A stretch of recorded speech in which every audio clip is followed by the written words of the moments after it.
Character counts सियानों ने कहा है, किरदार है ते बंदा लख दा, किरदार नहीं ते बंदा कख दा। किरदार की अहमियत क्या है, खसूसन स्पोर्ट्स में? मजबूर किरदार के हामिल लोग बुलंदियों की तरफ चले जाते हैं और कमजोर किरदार के हामिल अफराद को हमने पस्तियों में गिरते देखा है।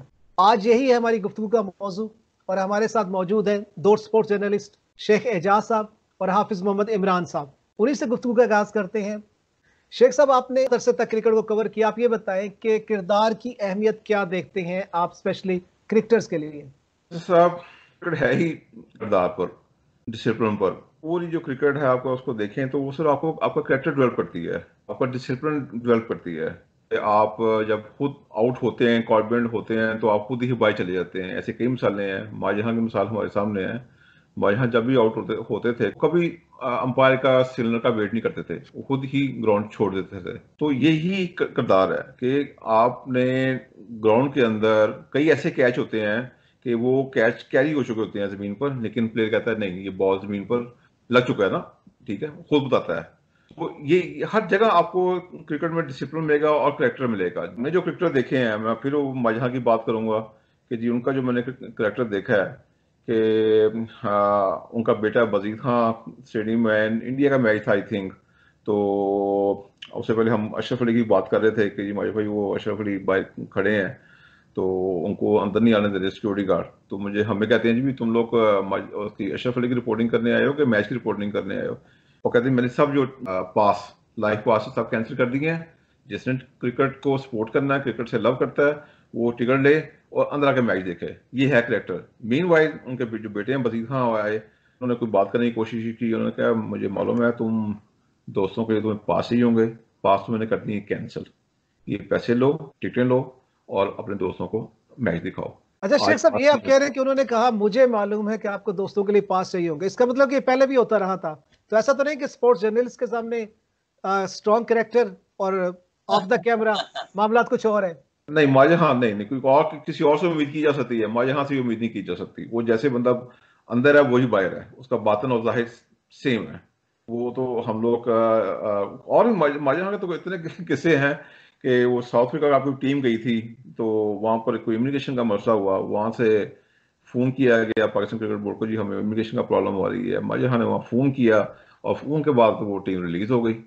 तो माजहां का तो जो है ना करेक्टर ही पूरी दुनिया में बोलता है। माजहां को लोग करेक्टर के साथ ज्यादा जानते हैं। जी हाफिज इमरान साहब, आपकी तरफ आते हैं। मौजूदा प्लेयर्स में जो स्पेशली हमारे 2000 के बाद के जो प्लेयर्स हैं, उनमें आप किसको देखते हैं स्ट्रॉन्ग कैरेक्टर? जब हम किरदार की बात करते हैं तो उसमें बहुत सारी चीजें आ जाती हैं कि क्या हम उसको इस तरह से देखते हैं कि खिलाड़ी किसी भी किस्म के तनाज़े से बचा रहता है, या फिर खिलाड़ी का किरदार इस तरह का है कि वो खेल के साथ साथ अपने आप को उन तमाम मनफी चीजों से बचाता है जिसकी वजह से मुल्क का नाम खराब होता है या खिलाड़ी की जाती हैसियत में साख उसकी खराब होती है। थोड़ा सा ऐड करना चाहूंगा यहाँ पे। जब किरदार की हम बात करते हैं उसमें हर चीज काउंट करती है। जैसे शेख साहब ने मिसाल दी कि प्लेयर को पता है कि वो आउट हुआ है, बहुत हल्की सी स्निक होती है, किसी और को नहीं पता, प्लेयर को पता होता है। हमने बहुत से प्लेयर्स को देखा है, हालांकि उनकी टीम को उनकी जरूरत हो सकती है वहां पर, या वो अपना इंडिविजुअल रिकॉर्ड बना सकते हैं, लेकिन वो अंपायर की तरफ देखते भी नहीं है, फौरन वो बाहर जाना शुरू करते हैं। तो ऐसे प्लेयर्स भी हमने देखे हैं, और ऐसे भी है कि जो उसे ऑफ द कैमरा, यानी जब ग्राउंड से आप बाहर होते हैं वहां भी आप अपना कैरेक्टर शो करते हैं। तो हम एक मजमूई तौर पर एक पैकेज की बात कर रहे हैं। पाकिस्तान की क्रिकेट के एक बहुत बड़े स्टार हैं, मैं नाम उनका नहीं लेना चाहता हूं। मेरे सामने आंखों देखी बात है कि अगर अच्छा जिक्र है तो अच्छी बात है, तो नाम ले ले। या नहीं, इसकी बात देखिए, अच्छी बात का जिक्र होना चाहिए। हाँ, अगर कोई मसला गड़बड़ है तो वहां थोड़ा नाम स्किप कर सकते हैं, इशारतन बात कर सकते हैं जी। तो लोग इज्जत करते हैं तो इज्जत रहनी चाहिए। मैं वैसे ही आपको बताता हूँ कि वो ये है कि बच्चे उनके पास ऑटोग्राफ लेने के लिए गए, 4-5 बच्चे। तो उन्होंने एक को ऑटोग्राफ दिया तो दूसरे बच्चे ने भी आगे अपनी के मुझे भी दे दें, तो उन्होंने कहा बाकी फोटो कॉपी करा लें। Oh my God. तो मैं नाम नहीं बताना चाहता, मैं नाम इसलिए बताना चाहता हूँ चले, लेकिन ये भी चीजें हैं। लेकिन खेल के दूसरी तरफ अगर हम देखते हैं इसके, तो वो पाकिस्तान के बहुत बड़े स्टार हैं, लोग उनको पसंद करते हैं खेलते हुए देखते। मतलब गुज़िश्ता 20 बरस में तो जिन जिन लोगों ने क्रिकेट को देखा है वो बहुत ज्यादा उनको पसंद करते हैं। फिर आप आ जाए यूनुस खान का, मैं आपको बताता हूँ, जब वो कप्तान बने 2005-6 में, जब तो उस वक्त शायद अफरीदी की फॉर्म कोई बहुत अच्छी नहीं चल रही थी, मेरा उनका इंटरव्यू था यूनुस खान का, तो मैं गया, मगरिब के बाद का मेरा टाइम था, तो यूनुस अपने कमरे से नीचे उतर रहे थे, तो मैंने उनको बताया कि आप मुझे बुलाया और किधर जा रहे हैं? कहते जी आप बैठे, मैं ये 30 मिनट का सेशन इंडोर करके आ रहा हूँ। तो मैं बैठ गया, वापस आया तो मैंने कहा यूनुस खान साहब ये सारे खिलाड़ी ये भी प्रैक्टिस करके आए हैं कदाफी स्टेडियम से, आप भी उनके साथ ही थे। तो कहते जी जितना टाइम मैं मैच के अलावा ग्राउंड को दूंगा उतना ही टाइम ग्राउंड में मैच के दौरान ग्राउंड मुझे देगी। वो इंडिया के टूर पे गए तो वो बिल्कुल बगैर उनका बैट स्पॉन्सर नहीं था। वापस आए, मेरी मुलाकात दोबारा हुई, मैंने पूछा, मैंने कहा खान साहब ये क्या माजरा है? कहते यार इमरान भाई इतने पैसे कमाए हैं कि पैसे कमा कमा के थक गया हूँ, तो मैंने कहा कि इस मतलब कोई स्पॉन्सर ही नहीं लेना बैट का, तो वैसे ही खेलता हूँ। उसी उसके इन्हीं के आगे पीछे वाकयात में शाहिद अफरीदी की फॉर्म अच्छी नहीं चल रही थी, वो मैं आपको बताता हूँ कि शाहिद के बारे में मैंने पूछा तो उन्होंने कहा कि ये शाहिद ही परफॉर्म करेगा, आप देखना कि मेरे कप्तान बनने से क्या फर्क आएगा कि उसकी कारकर्दगी में भी निखार आ जाएगा, क्योंकि मैंने उसको ये खतरा उसके जहन से निकाल देना है कि तुम टीम में हो या नहीं हो, तुम अच्छा खेल रहे हो तो नहीं, बुरा खेलोगे तो नहीं होगा, कि कहीं ना कहीं किरदार वाला पहलू जरूर है। और उसके साथ साथ कैसे साहब ये जो स्पोर्ट्स है ना, ये जो खेले हैं, ये इनकी बुनियाद ही किरदार के ऊपर है। आप देखें कि बॉक्सिंग में दो बॉक्सर एक दूसरे को लहू लहान कर देते हैं, जैसे ही फाते का फैसला होता है वो दोनों एक दूसरे को गले लगाते हैं।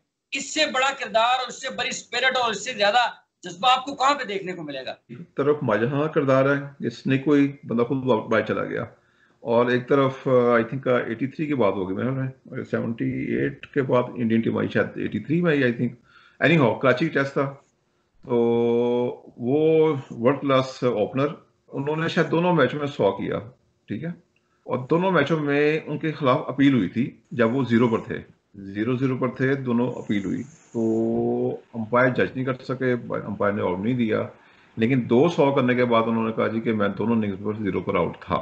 शेख साहब अगर उन्होंने खुद एतराफ किया तो नाम लें ना आप। सुनील गावस्कर ने खुद, नहीं नाम लें आप, जब उन्होंने खुद माना है तो फिर नाम लें। Sunil Gavaskar he is a very nice man, Pakistan आए थे, हम उनसे गुफ्तगू हुई, बहुत अच्छा, बड़ा सुलझा हुआ इंसान है, लेकिन वो एक ट्विटर होता था भी भाई मुझे अंपायर ने आउट नहीं दिया तो वाई नॉट मैं जो है ना करूँ, मौके से फायदा उठाऊं।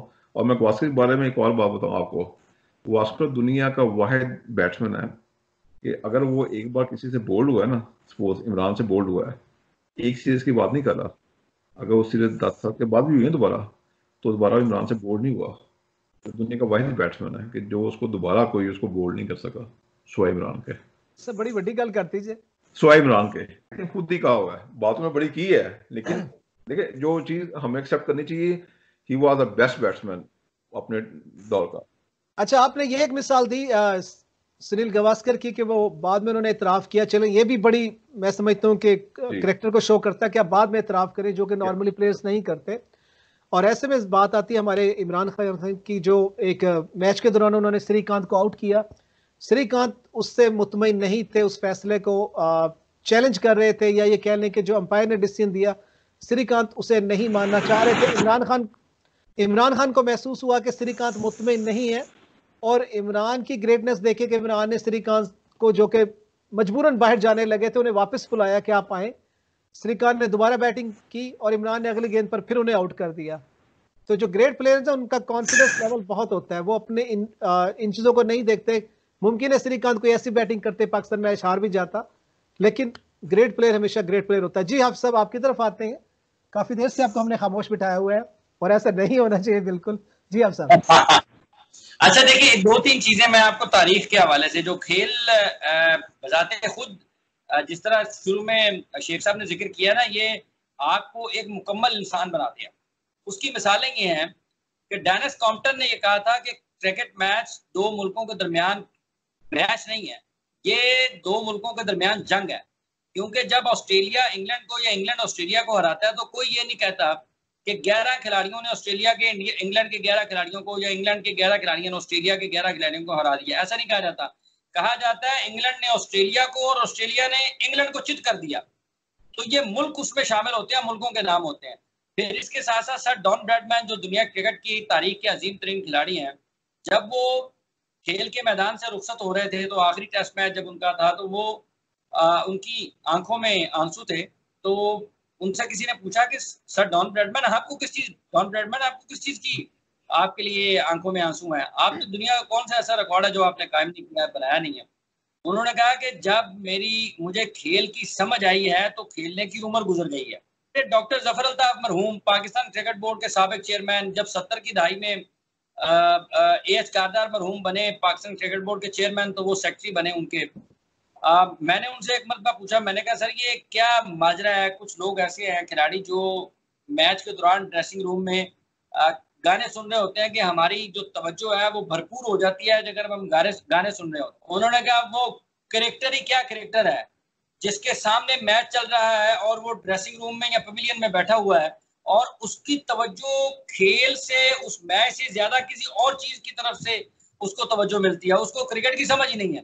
तो इसलिए ये इतना शानदार खेल है कि जो आपको जिंदगी में मुख्तलिफ मराहल में आपको खड़ा होना सिखाता है। टेस्ट मैच आप देखें कि आप जाते हैं, पहला सेशन, फिर दूसरा सेशन, फिर तीसरा सेशन, तो ये जिंदगी में उतार चढ़ाव का मुकाबला करना, आपकी जंगी तैयारियों के लिए, आपको दुश्मन के ऊपर काबू पाने के लिए, आपको मुश्किल हालात से निकलने के लिए और आपको हर लम्हा अपनी कारकर्दगी में बेहतरी लाने के लिए जुस्तजू जो पैदा करता है वो खेल ही पैदा करता है। इसलिए ये किरदार की तामीर अगर आप चाहते हैं तो आप अगर उस खेल की रूह को समझ जाएं तो आपको किसी और दाएं बाएं से किसी तरफ से कोई चीज लेने की जरूरत पेश नहीं आएगी।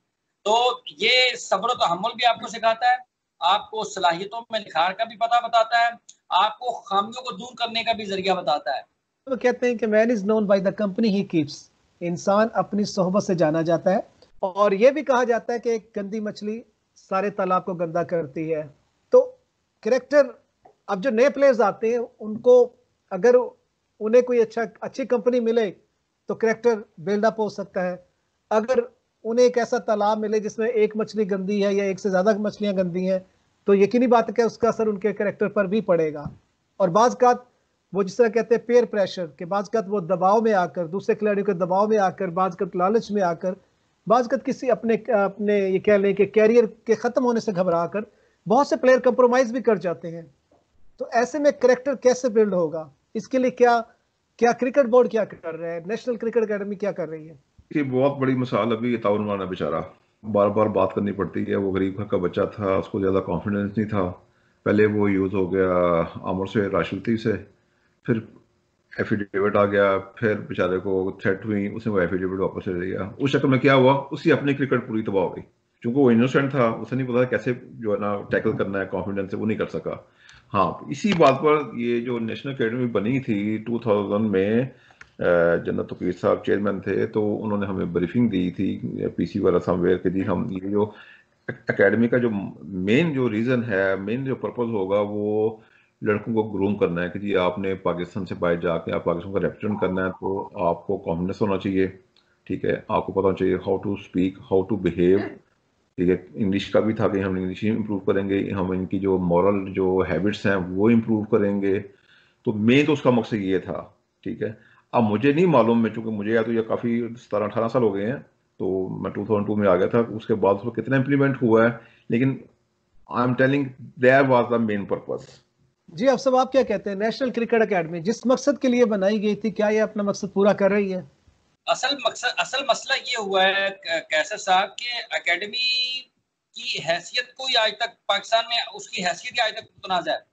कोई उस निज़ाम को कबूल करता है, कोई उस निज़ाम को कबूल नहीं करता। और जो खराबियां गुज़िश्ता ये वाली दहाई में और पिछली दहाई में, या हम 15-20 वर्ष की बात करें, तो जो आई हैं वो हमारे किरदार जब खिलाड़ियों के तो उस वक्त होंगे, उनके ऊपर उसकी अखलाकी जिम्मेदारी ज्यादा बोझ उस वक्त आएगा जब वो अपने ऊपर के लोगों को बाकिरदार और बाइखलाक देखते हुए नजर आएंगे। किरदार तो आपको आपके बड़ों ने देना है।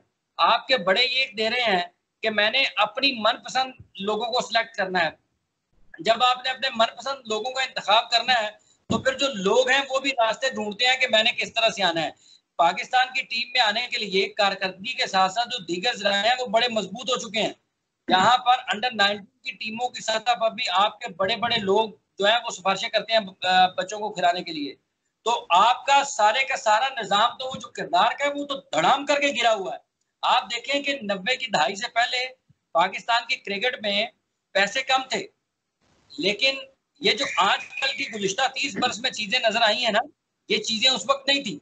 ठीक है, आज पैसे ज्यादा हो गए हैं, जितने पैसे ज्यादा हुए हैं उसी तरह से वो जो पैसे के साथ आने वाली बुराइयां हैं वो ज्यादा हो गई हैं। डॉक्टर जफर अल्ताफ मरहूम ने एक मरतबा मुझे बताया, कहते हैं हम वलायत से वापस आ रहे, बड़ी सीरीज हमने डिजाइन कर ली और बड़ी सीरीज हमने प्लान कर ली, तो हमने हिसाब लगाया कि हमें कुछ पैसे वैसे भी मिल जाएंगे जब टीमें पाकिस्तान का दौरा करेंगी। मैंने कहा बस ठीक है, फिर मुसीबतें भी साथ ही आएंगी। उन्होंने कहा जी क्यों? उन्होंने कहा जी पैसे आ रहे रहने थे, जब पैसे आएंगे तो मुसीबत भी आएगी। तो पाकिस्तान के क्रिकेट में ये मुसीबत बड़ी आई है। एनसीए का किरदार देखें, आप किसी को कह सकते हैं, उस्ताद साहब अगर पढ़ा रहे होते हैं तो सामने 60 70 50 अगर स्टूडेंट बैठे हुए हैं तो वो उस्ताद तो सबको एक ही लेक्चर देता है, वो सबको ये कहता है कि आपने पेपर की तैयारी को कराता है एक जैसी, वो एक ही लेक्चर होता है कि अखलाकियात के ऊपर वो जो उस्ताद बात कर रहा है वो सबके लिए एक जैसी है। अब कोई उसको समझता है, कोई उस पर अमल करता है, कोई उस पर थोड़ा करता है, कोई उस पर ज्यादा करता है। ठीक है, एनसीए का किरदार जहां तक आपने कहा है, देखें लेक्चर्स भी होते हैं, एंटी करप्शन कोड के बारे में भी बताई जाती हैं, और फिर सब चीजों को छोड़ दें सर, आपको कोई ना भी बताए, आप उस दुनिया में रहते हैं जहां पे एक दुनिया आपके बटन के ऊपर है। आप नहीं देखते ऑस्ट्रेलिया में जाते हैं लोग आपसे कैसे बिहेव करते हैं, आप नहीं देखते इंग्लैंड में जब आप जाते हैं excuse me thank you, excuse me thank you, उसके अलावा लोग बात ही नहीं करते हैं। आप नहीं जाते हैं कि साउथ अफ्रीका में लोग आपको कैसे हाथों हाथ लेते हैं। और सर ये सारी चीजें सीखने के लिए हैं।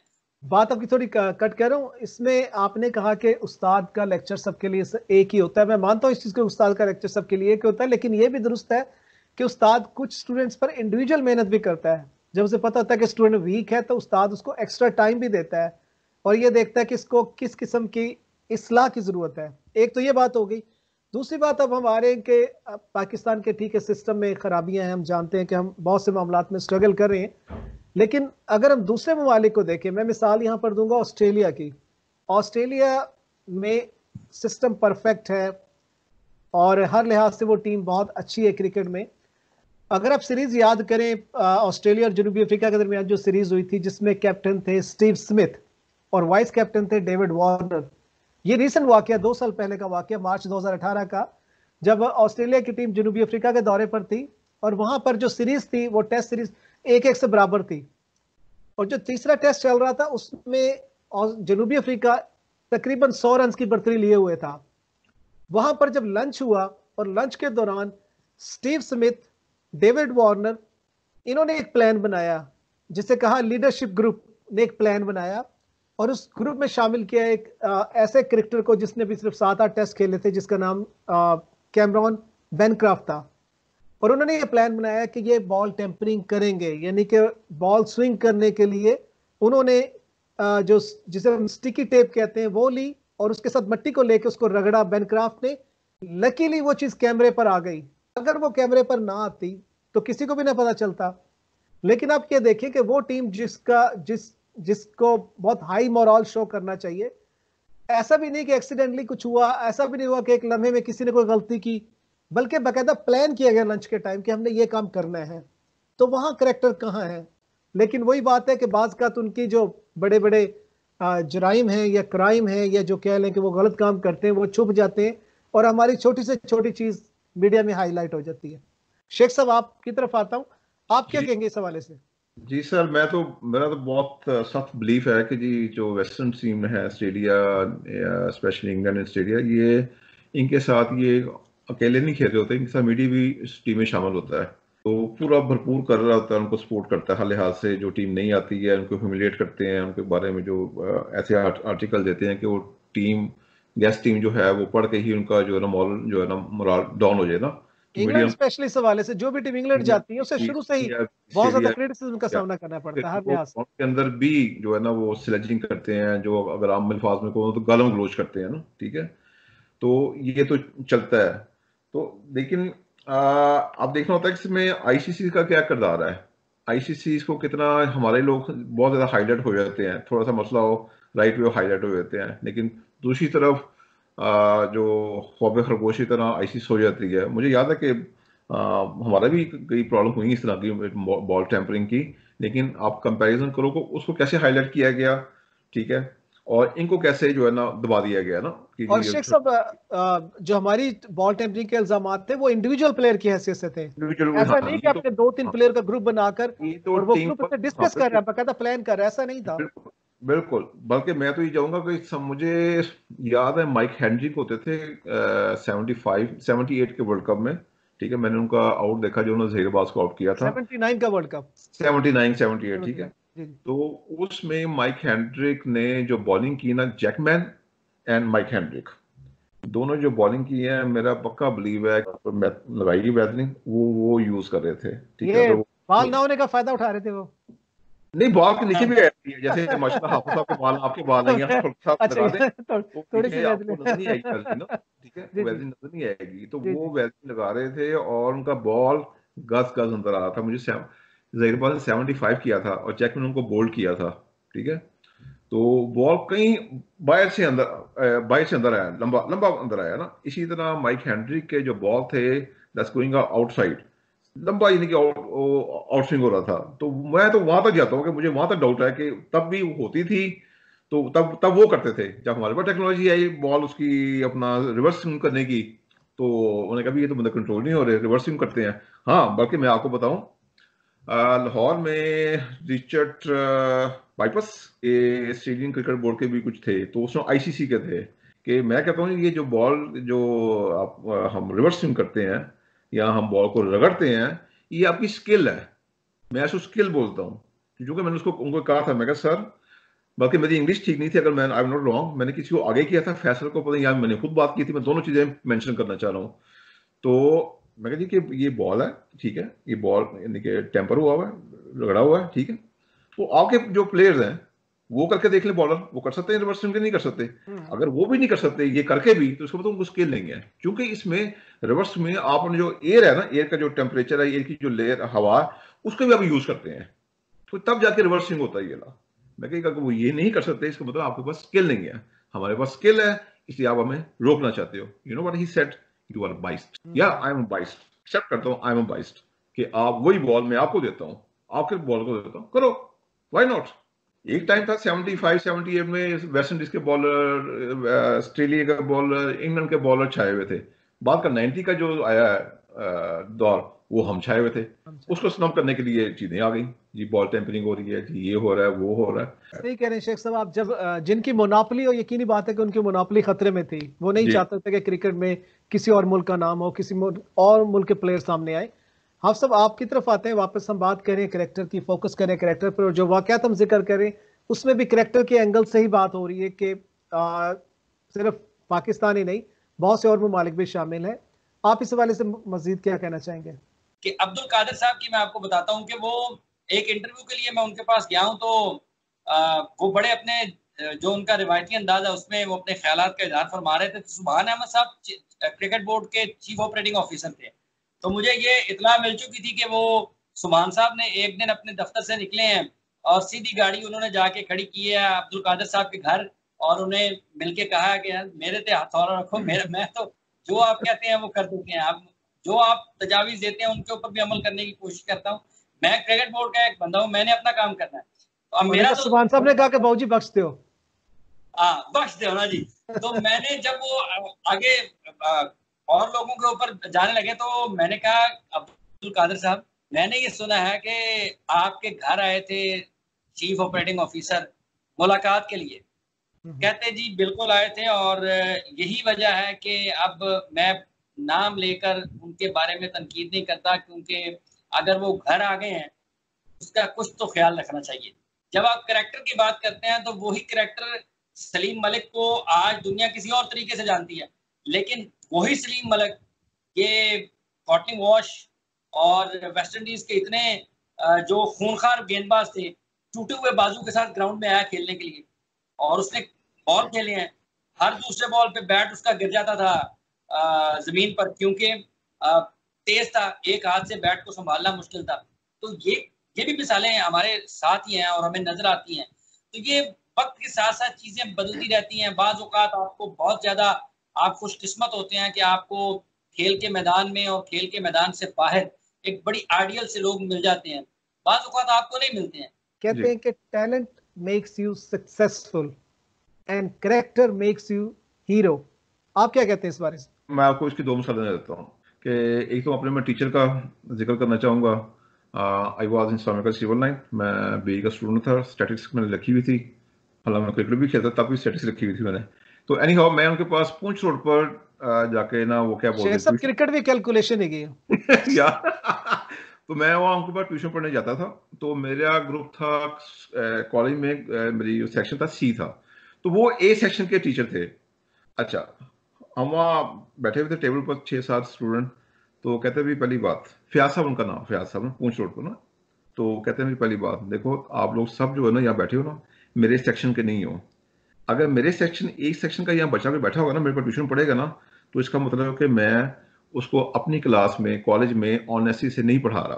तो एक करेक्टर ये है। दूसरी बात, माजर हाँ की पहली बात हुई, CBFS जो आपका शारजा का बेनिफिट होता था कप, उसमें हर साल जो है ना 2 प्लेयर्स को वो कुछ पैसे दिए जाते थे कि आपने क्रिकेट में काफ़ी जो है ना पार्टिसिपेट किया है, खिदमत की है।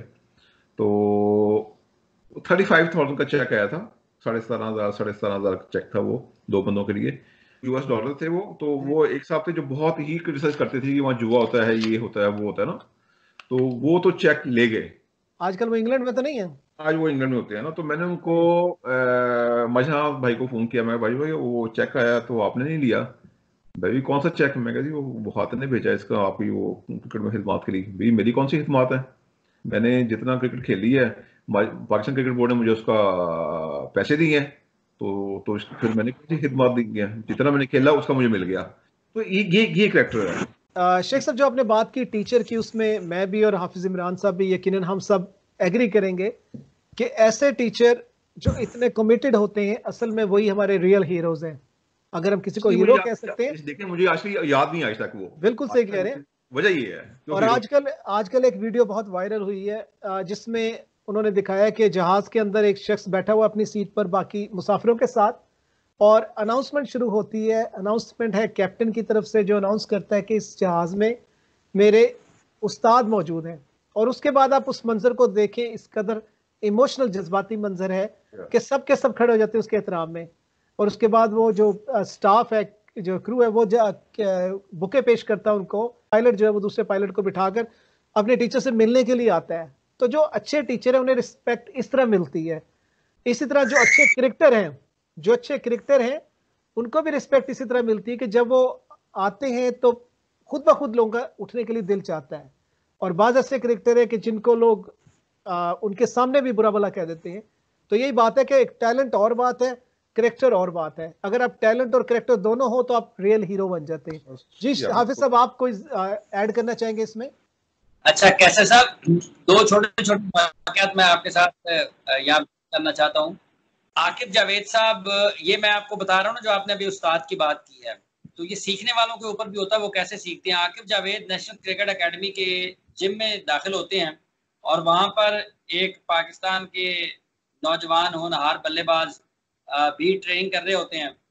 अब उनको पता था कि आकिब आएंगे, बताएंगे तू शॉट्स तेरी अच्छी नहीं लग रही हैं, तू ऐसे कर, तू ऐसे कर। उन्होंने बजाय इसके कि आकिब साहब उसको बताते, उन्होंने पहले ही भांप लिया कि मुझे बताएंगे। कहते आकिब भाई वो क्या शानदार स्पेल आपने किया था, 7 आउट कर दिया आपने इंडिया के, वो उसके बाद वो आपकी बॉलिंग नहीं भूलती, उसके बाद वो नहीं भूलती। तो आप बजाय इसके कि वो आकिब उसको बताते, उन्होंने आकिब साहब को बातों में लगाया। आकिब साहब ने बातें सुनी, अपनी ट्रेनिंग की और चले गए। ठीक है, और इसमें वो भी बात हुई थी ना कि वो आगे फिर लेक्चर देने लगी।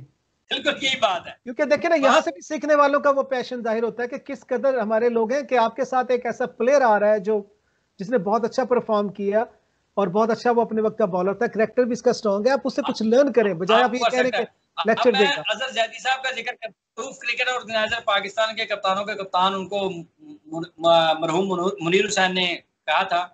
वो कहते जी कि अब्दुल रज़ाक और इमरान नज़ीर अलीमदार, अगर आप एक ऐसे कमरे में बैठे हुए हैं और बाहर से आपका कोई सीनियर आता है तो आप अपनी कुर्सी पे उसको बैठा दें, तो उनको इज्जत देने से आपकी इज्जत में कमी नहीं आएगी। एक तरफ सीखने का ये पहलू है, दूसरी तरफ सीखने का ये पहलू है। तो अब ये जिसके दिल में जो आए वो कर ले। जी हाँ, कैसे शेख साहब आप कुछ ऐड करना चाह रहे हैं? जी मैं आपसे एक वाकया शेयर करना चाहूँगा। इस्लामिक सिविल लाइन का जो बगीचा है, जहाँ हम कहता हूँ विकेट है, वहाँ हम प्रैक्टिस कर रहे थे।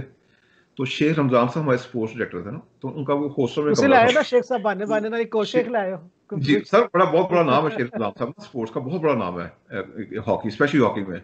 तो मैं जिनकी बात करने जा रहा हूँ आप परेशान हो जाएंगे। वहां पर एक साहब आए जिनको हम बोलते हैं फ्लाइंग हॉर्स, वो अपनी समीउल्लाह। पीक पर थे। शेख साहब was the sports director of Islamic civil line, और बड़ी बार शख्सियत थे। तो उन्होंने कहा सर शेख साहब मैं ना वो चाहता हूँ कि मैं हॉकी से रिटायर्ड हो जाऊँ।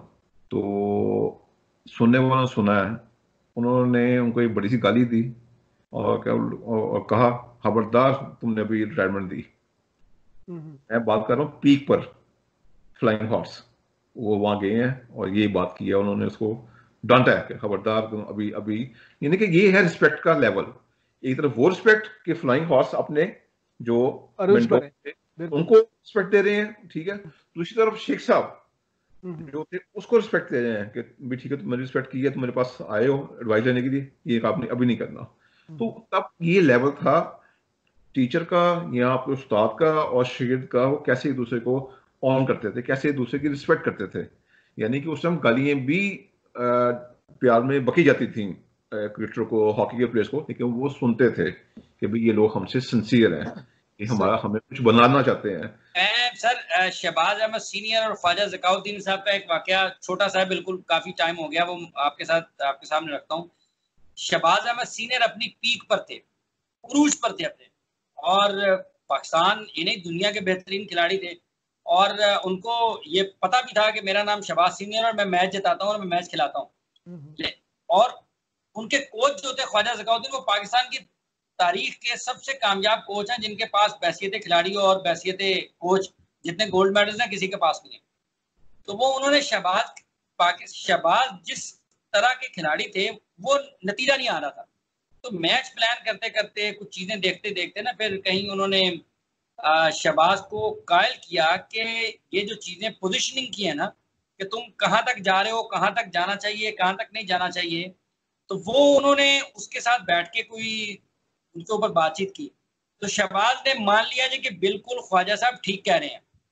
शहबाज ने वो काम किया जो ख्वाजा साहब ने कहा था, हालांकि वो खुद एक टॉप के प्लेयर, पाकिस्तान टीम के कप्तान, वर्ल्ड बेस्ट प्लेयर, वो पाकिस्तान की टीम की कारकर्दगी में निखार आया, टीम जीती गई। उसके बाद पाकिस्तान की टीम आपने देखा कि चैंपियंस ट्रॉफी और वर्ल्ड कप भी जीती। तो शहबाज किसी और जगह पर, यूरोप में किसी जगह पर कोई फंक्शन था, वहां पर उनको बुलाया गया। उन्होंने वहां पर वो उस वाकये का जिक्र किया कि मेरे कामयाबियों में मेरे कोच का कितना किरदार है। तो ख्वाजा ज़काउद्दीन साहब का नाम लिया उन्होंने, शहबाज साहब ने नाम लिया, और किसी ने फिर ख्वाजा को बताया जी शहबाज ने तुम्हारी बड़ी तारीफ की थी होती। ये आमी जो इज्जत और एहतराम का रिश्ता ना, कि जो अभी आप भी बात कर रहे थे कि उस टाइम में लोगों को ये एहसास होता था कि अगर कोई मेरा बड़ा मुझे मशवरा दे रहा है तो वो मेरे साथ संजीदा है और मेरी बेहतरी का ख्वाहिशमंद है। आज आप मशवरा लेना नहीं चाहते, आप दूर से कहते हो ओ पॉइंट तुसी इंग्लैंड दी इंडिया के खिलाफ बॉलिंग बड़ी शानदार की थी, ओए होए होए, आपने मशवरा लेना नहीं है। कुछ दिन पहले कप्तान जी से बात हो रही थी अजहर जैदी साहब से, तो वो बताते हैं कि जो अलीम डार हैं उनके पास तकरीबन 16 साल रहे लाहौर में। ये और भी इस्लामिक सिविल की प्रोडक्ट है अलीम डार भी। जी जी, तो उसमें तुसी सारा क्रेडिट ले लो सर। बिल्कुल सही जूनियर ना, नहीं सही कह रहे हो। अच्छा, तो उसमें कप्तान जी ये बता रहे थे कि भाई जब आईसीसी ने बेहतरीन अंपायर का अवार्ड दिया अलीम डार को, तो अलीम डार ने वहां पर कप्तान जी का जिक्र किया, यानी वो जो क्रेडिट है वो कप्तान जी को दिया। तो उससे कप्तान जी कहते हैं कि मेरा सीना फख्र से बड़ा हो गया कि यार मैंने अगर किसी के साथ अच्छा किया था तो उसने उसका क्रेडिट मुझे दिया है। यही वो चीज है जो आपको हमेशा तरक्की बुलंदियों की तरफ ले जाता है। छोटा सा जो आप किरदार की बात कर रहे हैं, जी जी, सन 2010 में असामुल हक जब अमेरिका में जाते हैं और यूएस ओपन का डबल्स का फाइनल हारते हैं, आप देखें कि वहां पर खड़े होकर रोहन बोपन्ना उनके जोड़ीदार थे, बोपन्ना का भी टाइम किया, और वहां पर खड़े होकर उन्होंने, जहां पर पाकिस्तान के बड़े बड़े हुक्मरान जाते हैं तो वो बात नहीं कर सकते हैं, ये एक स्पोर्ट्समैन का एजाज है, ये खिलाड़ी का एजाज है। उन्होंने वहां पर खड़े होकर कहा कि मैं सामुल हक उतना ही अमन पसंद हूं जितने आप लोग यहाँ पर रहने वाले अमन पसंद हैं, हम दहशतगर्द नहीं है, हम अमन पसंद लोग हैं।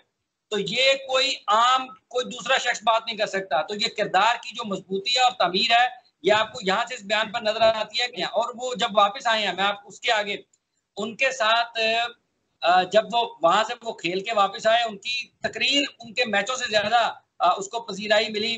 तो वो सबसे पहले मेरे प्रोग्राम में आए, और जब उनके वालिद के साथ वो आए प्रोग्राम के बाद गेस्ट रूम में, तो वो कहते हैं असाम, हाँ, वो उनकी जो हमशीरा हैं शीजा, उनकी जो सहेलियां हैं कई, वो मुख्तलिफ टीवी चैनल्स पे प्रोग्राम करती थी, सिफारिशें कराई हैं शीजा के जरिए।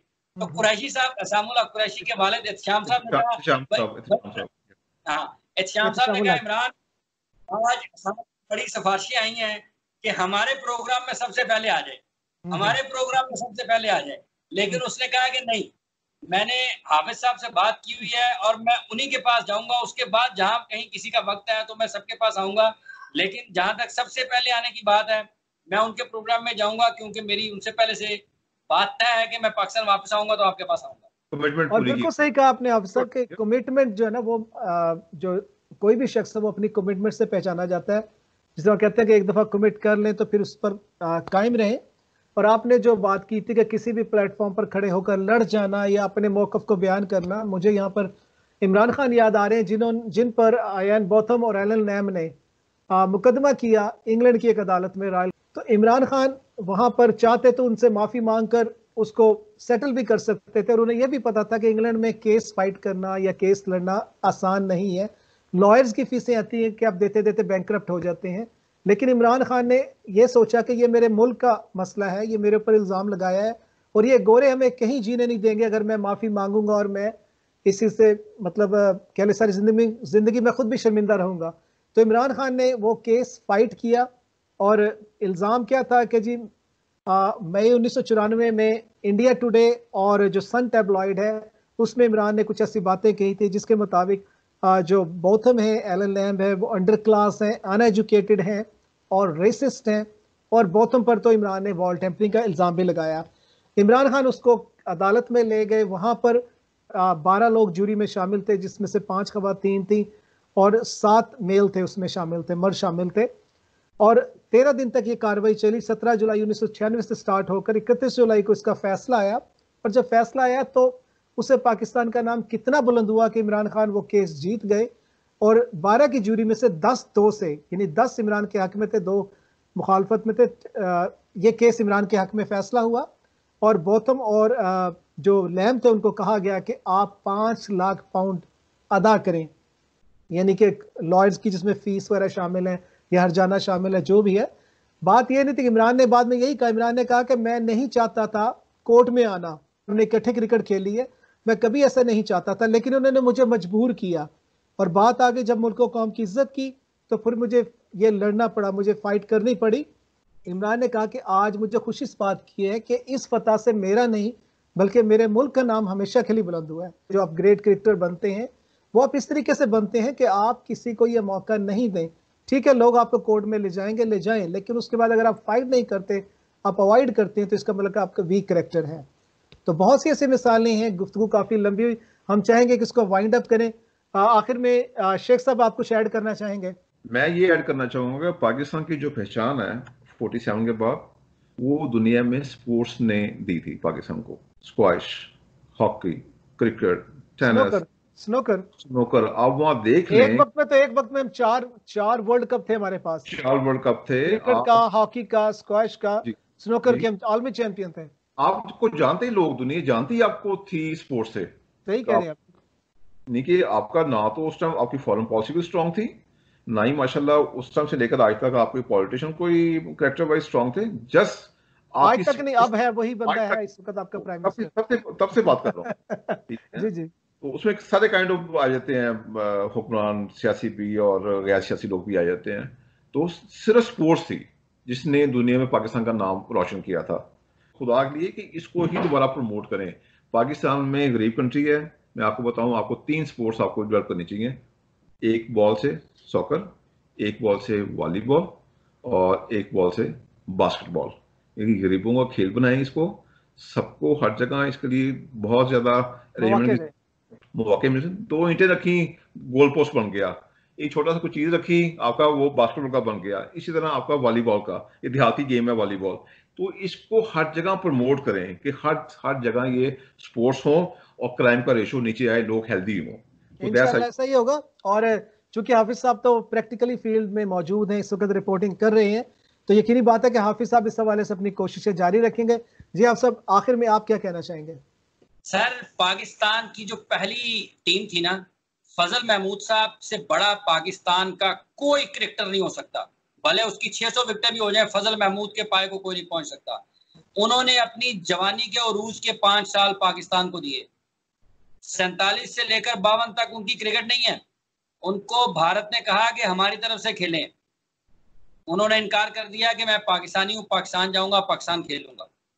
ठीक है, ऐसा ही है जी। और इससे बड़ी मिसाल आपको पाकिस्तान की तारीख में नहीं मिलेगी। और वो आज भी आप देखें कि ओवल के हीरो आज भी लोगों को याद है। T20 मैच कितने लोगों ने जीते होंगे और कितने याद होंगे। इसी तरह से जहांगीर खान, JK1, JK2, आज भी जहांगीर खान से पूछें क्या आपकी कामयाबी का राज है, तो वो कहते हैं कि आपको सेक्रीफाइस करना पड़ता है, कुर्बानी देना पड़ता है। उस एक लफ्ज कुर्बानी में आपकी पूरी जिंदगी शामिल है।